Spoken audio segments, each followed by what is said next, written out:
Hi, everyone. Give me a second. I'm having to. Yeah. Okay. Can you hear me now? Oh, okay.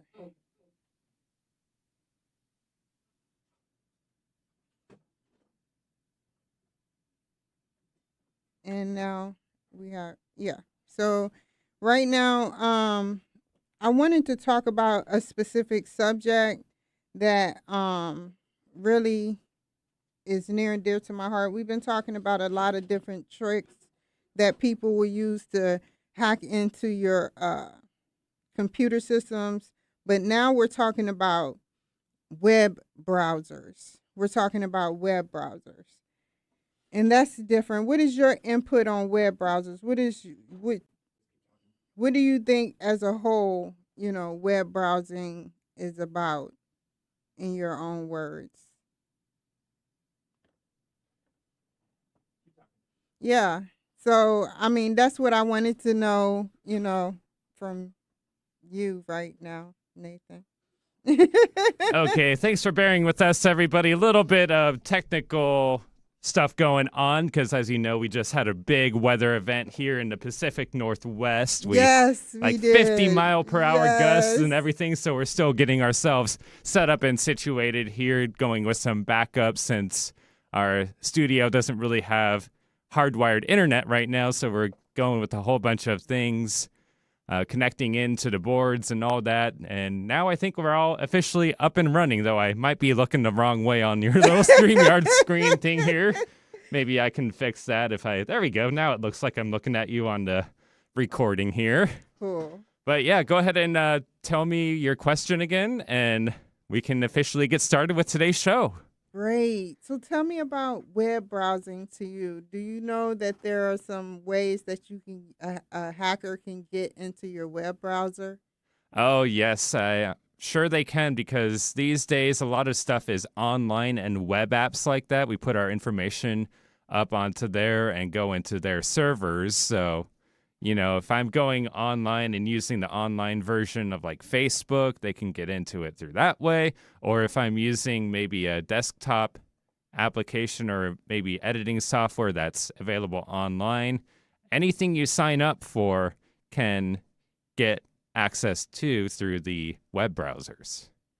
Yeah, and you have malware and phishing attacks, basically malicious links that attack your computer. Basically, this is, and then you have incognito. When you go Mm-hmm. incognito, you still end up, you know, seeing that. Like you still end up with incognito. The government can actually watch you still, or any type of agency that is looking to fish around for information. Mm-hmm. What is your input on, Well, that? all incognito does is prevent it from being saved locally to your Yeah. computer. So Yeah, when I yeah, say yeah, yeah. locally, I mean like on the device itself. Everything you put in there, I mean, you're still going into the World Wide Web. So everything you put into your incognito mode can still be tracked by the servers you're connecting to. It's just once you delete or close that web browser, everything that it's currently remembering will be lost. So all that browsing history, the cookies, any maybe passwords you put into, that'll be deleted from your local database. So if somebody is going to be using that same computer or device that you're currently on, then they wouldn't be able to find any way to access that because it all got wiped. But it's still being sent and saved to that service's servers. And what type of tactics do you think is should be available out there for people that don't know this type of information? This is basic information, type of information that the busy person don't really get to look at unless you're working in electronics Mm-hmm. and web, AI.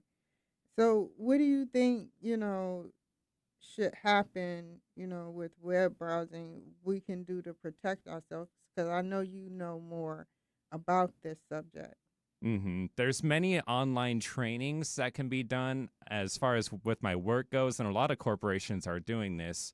Seems like maybe once every quarter or something like that during the year, they'll send out these little trainings that allow people to refresh themselves on what is safe to click on or what is not safe to click on, and how to identify if something is safe or not. So one of the biggest things to be looking for is typos in like messages or links or websites. If you go to a website that has a lot of typos on it, chances are it's probably not one you're going to want to trust. Also, too, when you're doing a Google search and you're looking for a website, I actually fell victim to this one of these times was be careful if you're trying to find something that you're clicking on ads or web pages that promise you lower prices, because usually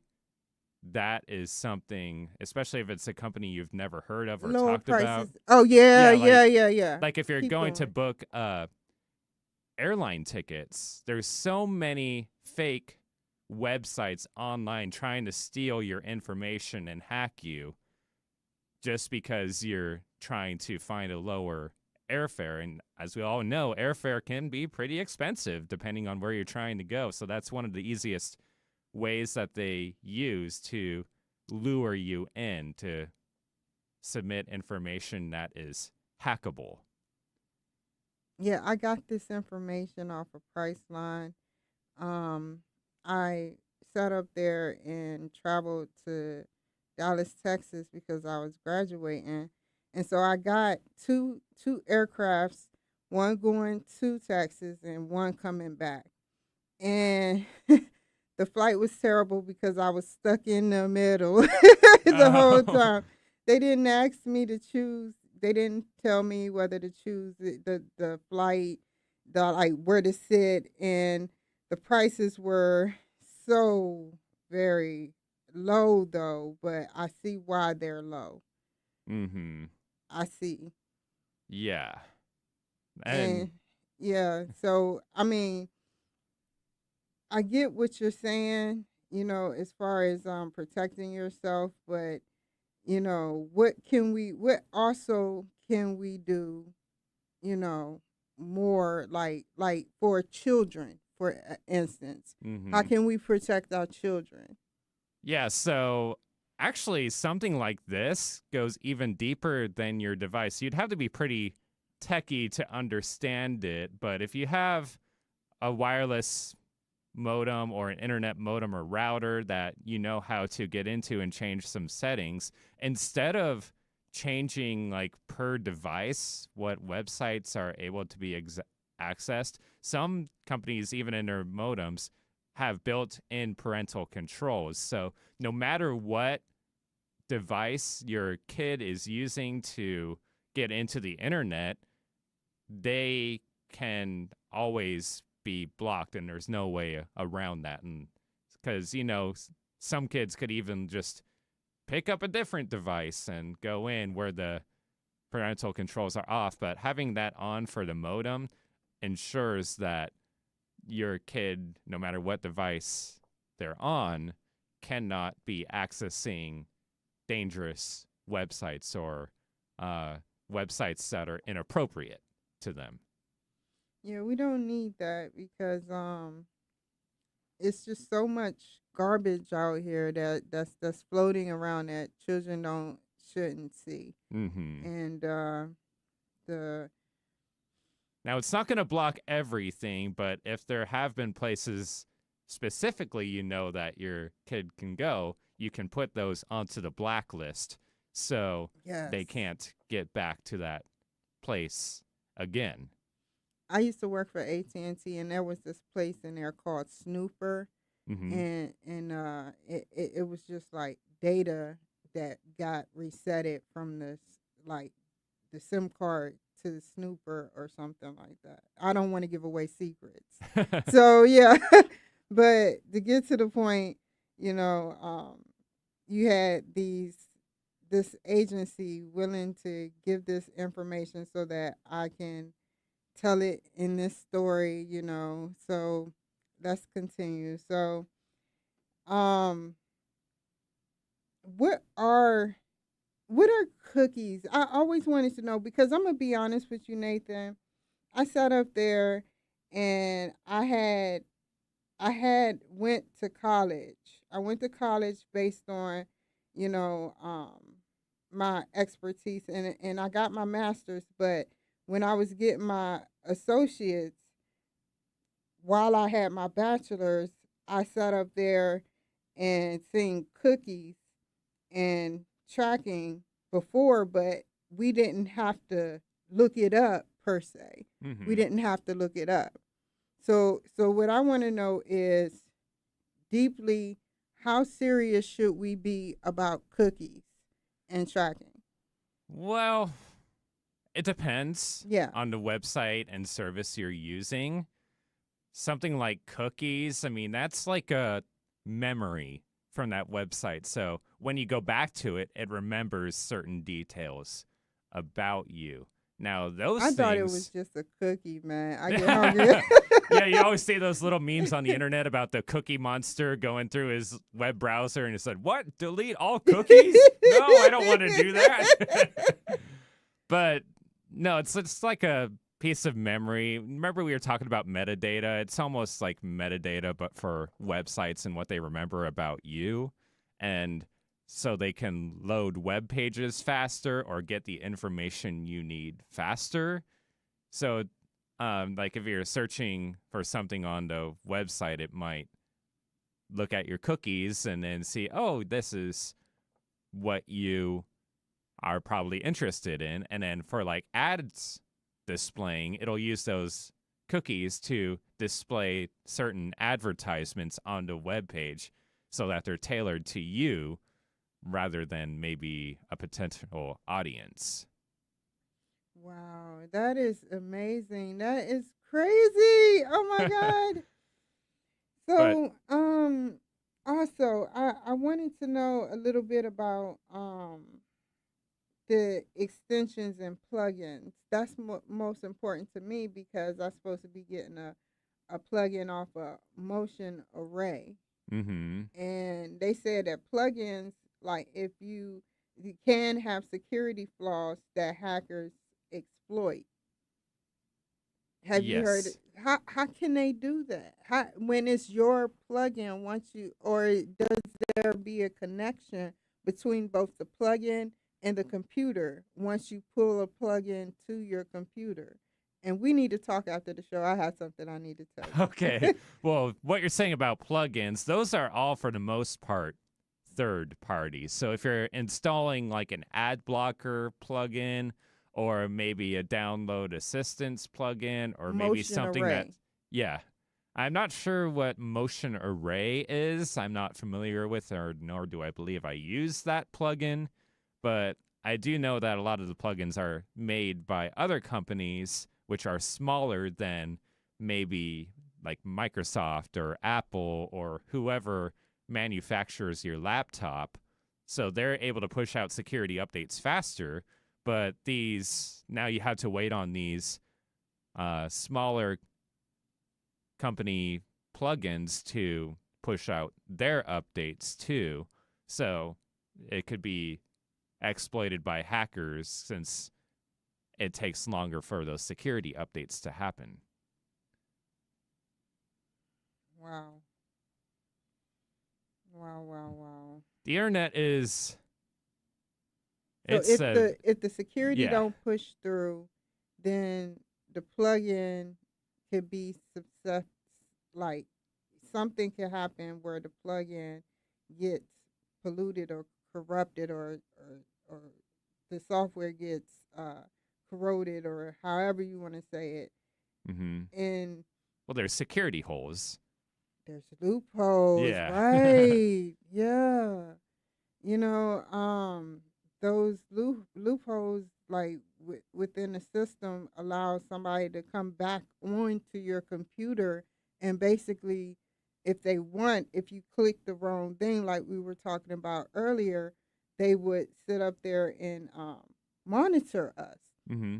I know somebody that literally puts paper at their cameras, and I don't understand it. I don't care, using my cameras, but they put this person put paper at their cameras. That's a little bit overboard, if you ask me. Oh yeah. So, but yeah, and I just don't get it, and what else? Let's see. Another thing too, while Yeah, we're go ahead. talking and you're Yeah. looking at that, is when you're downloading things and then installing like an application onto your computer. I see you're using a Mac, but for me, I use a Windows computer, and occasionally I'll get like these little pop-up windows as I'm installing a program. It says, "Do you want this application to make changes to your device?" So Mhm. that if you're clicking on yes, then you're allowing that application essentially to control your computer, because it's going into different files and then reading and writing things.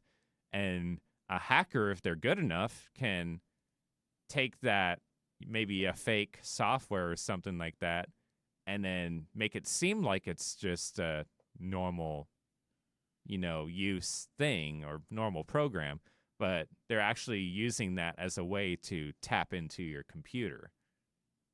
Yeah, that's definitely true. That's definitely true. Um, I wanted to talk about one last thing because we got 11 minutes. I wanted to talk, or less than. I wanted to talk about the Facebook Hmm. and how you can create man, it's on the tip of my tongue. Basically, Facebook deals with Well, I know you there's know, people that make thank you. cloned profiles. I Yeah, know, we talked yep. about that. And then Yeah. there's maybe fake web pages or phishing posts Oh yeah, authenticity of the web page. Do of the you know? Facebook page. Yeah, do you know how smart these individuals are? Mm-hmm. Putting the check mark next is not an authentic check mark. You know, Right. how do you feel about that? Like, somebody like um Kim Lee from Tokyo sits up there and writes you, or somebody that say they're Elon Musk and writes you, and you looking at the check mark and it's not. It's that's crazy.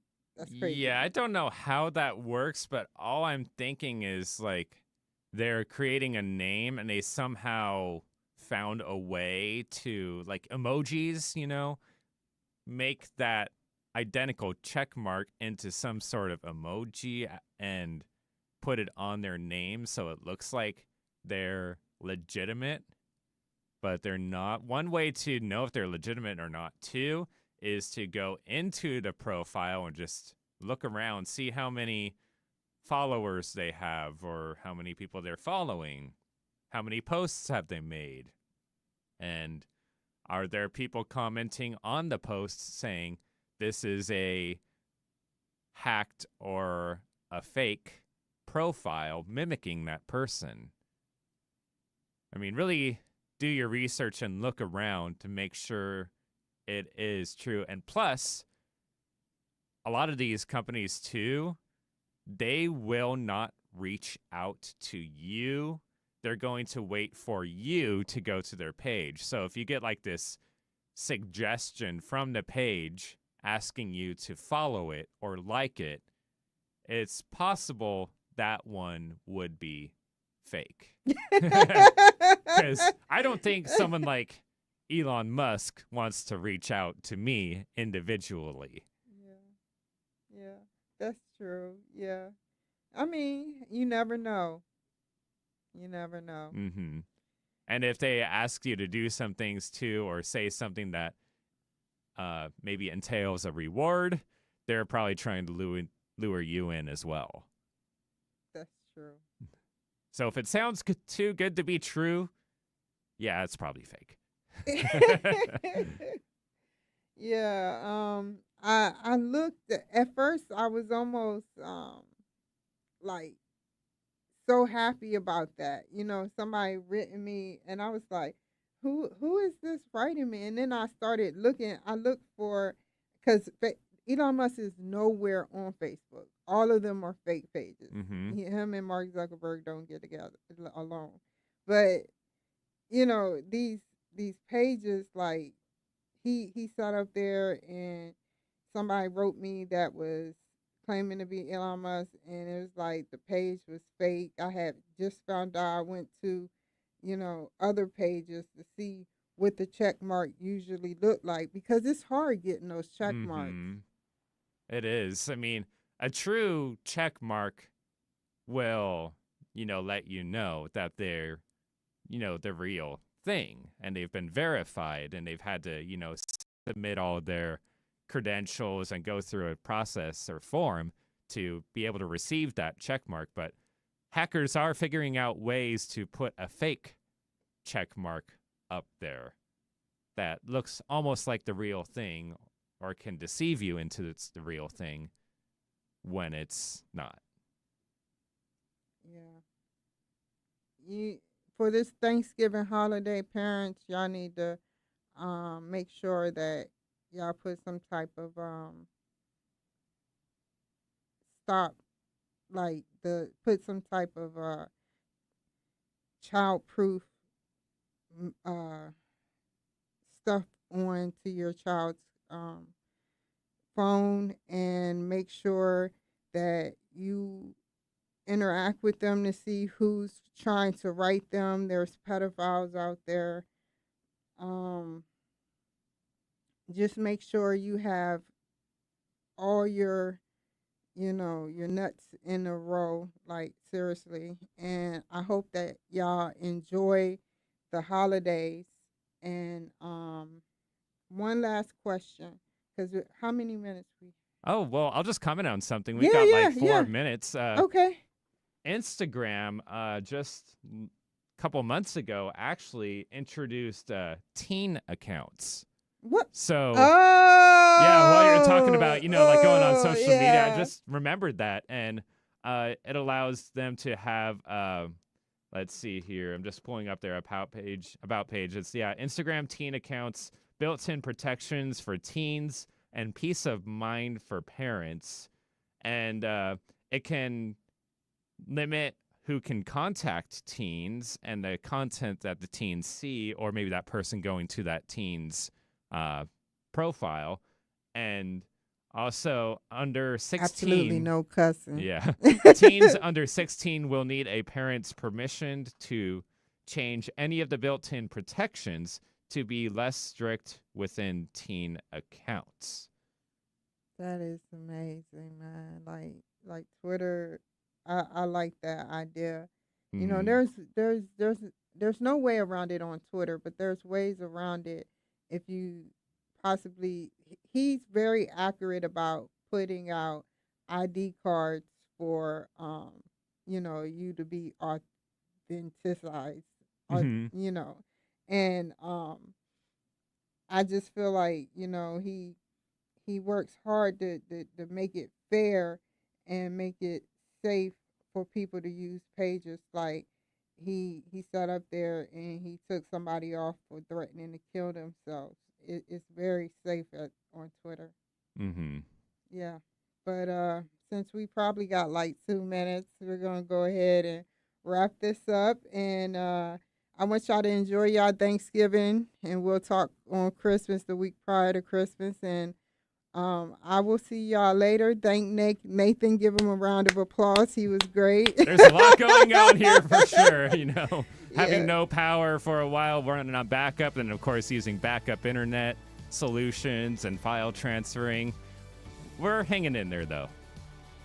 Take care, everybody.